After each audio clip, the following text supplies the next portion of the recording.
Hello guys, I'm back. Today I'm going to do something special. Since there's a lot of hype surrounding Rengoku's announcement to Hinokami Kepputan, I decided to make a video explaining how strong he is. So in today's video, I'll just explain his breath style in detail, and then just show off some of his feats that he did during the movie. Now, before I start, I would like to ask you to subscribe, leave a like, and just enjoy the video. And of course, if you haven't seen the movie, there are going to be spoilers. With that said, let's begin. So first comes his flame breathing. Flame breathing is a direct derivative. It's directly derived from the sun breathing, and these are the fifth known forms that we know. Flame breathing has 9 forms, but in the anime we've only seen 6 of them. 1, 2, 3, 4, 5, 6. The first, second, third, fourth, fifth, and the 9th. The first form is for unknowing fire, and it's a dash. The swordsman charges towards their opponent at high speeds and decapitates them in one slash. The second form is rising scorching sun, which is an upward slash. The third one is blazing universe, which is a downward slash, the opposite of the second form. The fourth form is blooming flame undulation, where the swordsman swings their blade in a circular motion that can defend from incoming attacks or attack multiple enemies at once. The fifth form is a series of first the name. The fifth form is flame tiger, and it's a series of powerful sword slashes that take form of a rampaging tiger. And the 9th form is I would say like the first form, but even more powerful. It's it's a charge that's a high speed charge towards the enemy, and it's so powerful it will engulf everything around the surroundings in flame. The 9th form is called Rengoku, which is purgatory, by the way, if you didn't know. In the anime, it takes form of the flame dragon. In the manga, it's just a dash they show. I can show you quickly here. Yeah, it's just this effect that they show. Okay, now let's go to his feats. I made a small PowerPoint presentation to show you everything. First up is in the beginning he uses first form to decapitate an enemy, and Tanjiro just says awesome swordsmanship. The second one is this slide is just to explain what's upcoming. So here Enmu says this: you just have to destroy the spiritual core. No matter how strong they are, they will be living corpses. And in the next form, this is important, keep this in mind. And in this one, this girl says, what a weird unconscious realm, it's hot and it's burning. And you can see his spiritual core, which is, she says, but the spirit core is fragile, so I can easily break it. This is in reference to his mental fortitude, means he's really aware of everything and he knows everything.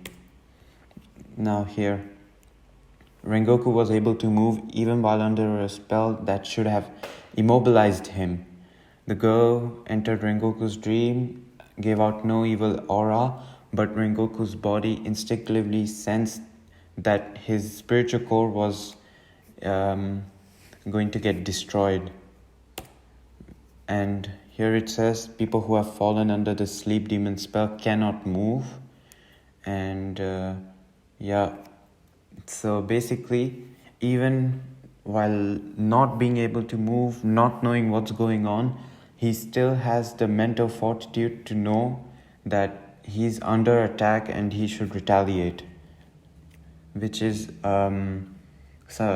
showing how powerful his mental strength is.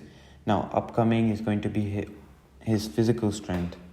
So here, Tanjiro was fighting against the sleep demon, and then there's like a shock wave.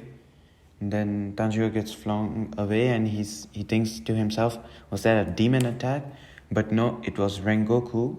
And Rengoku here says, to come this far, I had to do some precise blade work. So demon will take some time to regenerate, which is actually amazing, because before we saw Tanjiro cutting the demon and the demon was just regenerating instantly. Now, next is, this train has 8 cars, I'll defend 5, Yellow Boy and your sister will defend 3. You and Inosuke should go and cut off the demon's head. He just says that in an instant and just disappears in an instant. And Tanjiro just thinks to himself, wow, did Rengoku make the train shake like that? So he's referring to this moment right here. And then in the next panel, he says he sized up the situation and made a quick decision. 5 cars all by himself, and he's really like awed right now. Lastly, it's I never use my full strength. This is all his fault. So here the sleep demon gets defeated, and he's putting all of his blame on Rengoku, saying it's all because of his fault. If he wasn't there, I would have been good. Again, saying that a lower moon is saying that lower moon 1, which is still a really high level in the demons, like demons. Up next, it's something special that I wanted to talk to you about. It's Rengoku having access to the see-through world. Now, if you know what the see-through world is, you would know what I mean, but let me give you a quick resume on what it is. The see-through world is basically you being able to see the person's inner body, not the external body, but the internal body. And he just looks at Tanjiro and sees where the problem is, and he says, hemostasis, stop the bleeding. I think I'll make another video talking about the see-through world and why it is impressive for him to have quote-unquote access to it. In the next panel, it's Upper Moon 3 arrives, and just so you know what an Upper Moon 3 means, it's basically there's Muzan, the king of all demons, and then there are 6 demons that are under him, and then 6 more demons that are under those other demons. They are called the 12 Kizuki. So he's Upper Moon 3, so he's part of the upper half, and he's the 3rd strongest demon in that half. Basically, he's the 3rd strongest demon under Muzan. If we don't count Muzan, he's the 3rd strongest demon. And he tells Rengoku that he can tell by his strength. He can tell his strength just by looking at him. And he says, you've developed your fighting spirit to the edge of perfection. His fighting spirit is this here, and although we don't really know what that means, you should know that it's a compliment coming from the 3rd strongest demon apart from Muzan. So it has to be something really impressive. Up next, they had a little brawl, and then Rengoku thinks to himself, I can't attack him when he's in the long range, so I have to just get close, and just in an instant he comes to Akaza's face, and Akaza again says such amazing speed, giving him another compliment. Now here, oh my god, I didn't see that, Sorry about that. Up next is Inosuke, who is saying there's no opening, I can't get in, I can't keep up with their movements. It's like they're in another dimension. I feel it. If I get close, it's only death. I know that if I go in to help, I'll just get in the way. Inosuke is a rookie. He's nowhere near the strength of a pillar, but I think he's got the best reflexes in the entire series for the Demon Slayers, because he has his entire breath style is based on his animal-like instincts and his flexibility like animals, basically his animal-like state. So if he says that he can't find an opening, that means Rengoku and Akaza are having like a really close counter, no space, they're not giving any space, and it's like an airtight fight going on.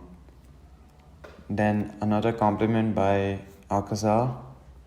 Yeah, you have worked so hard, and if you die, this magnificent talent will just wither away. I can't stand it, Kyojuro. And yeah, just that stuff. Again, another compliment. And this is actually the one that I like the most about Rengoku while I'm talking about his strength. Here they had a little clash and Rengoku loses, but he doesn't die instantly. Instead, Akaza stabs his stomach, and Rengoku, without hesitating a bit, goes for Akaza's neck, and Akaza is just thinking to himself, he can still swing a sword. And then on the next pages, we see Akaza saying, "Oh, it's almost dawn. I need to kill him fast." And then right here, Akaza knows that it's going to be the sun will come out soon, and as soon as the sun comes out, he's going to die. So this punch that Rengoku stops here, this is it's a really strong it's a really strong punch. Akaza really wants to get out of this situation. That's why he punches him with all his might, I'm pretty sure. And Rengoku just stops it. Even he is surprised. He stopped my fist, unbelievable power. But my fist means his other fist has pierced his guts. And here Akaza is surprised once again. I can't move my arm. They're in a state of a deadlock here. He can't move, and Rengoku is not letting him go. So that's where it ends, and I want to end it on this panel right here. Just Rengoku, despite being severely injured, stops Upper Moon 3's one of Upper Moon's 3's fists, just holding it. It's, I think, the best feat that we have seen in the whole series for him. So with that being said, that was my little video about Rengoku's strength. If you want to know more, I was going to make a part 2 about talking about if Rengoku could become stronger, if he had the full access to the see-through world, and if he awakened his Demon Slayer mark. Don't worry, these two stuff, I'll explain it later on. But just leave a like and just tell me in the comments if you want to see it. Thank you for watching, and peace.